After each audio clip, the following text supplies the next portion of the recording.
Welcome to our channel. Today we how to set up rental comps using Zillow and Trulia. Easy tutorial step by step clearly. Open your web browser and go to the Zillow website. In the search bar, enter the city, neighborhood, or specific address where you want to find rental properties. Hit the enter key to view the search results.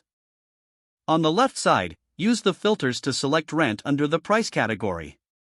Adjust your price range based on your budget. You can also select the number of bedrooms and bathrooms that suit your needs. Once you apply the filters, scroll through the listings provided. Click on any listing to view more details about the property. Take note of the rental price, square footage, and key features mentioned. Now, open a new tab and go to the Trulia website. Again, enter the same city, neighborhood, or address in the Trulia search bar. Press enter to load the search results on Trulia. Use the filters on the left side to specify rent as well.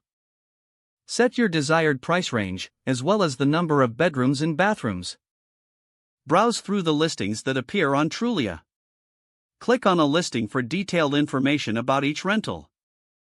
Compare the rental prices you find on both Zillow and Trulia.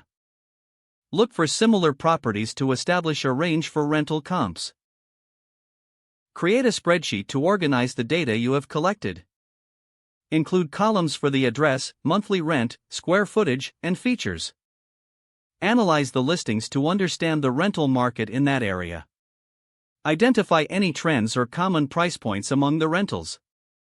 This data will help you set competitive pricing for your property.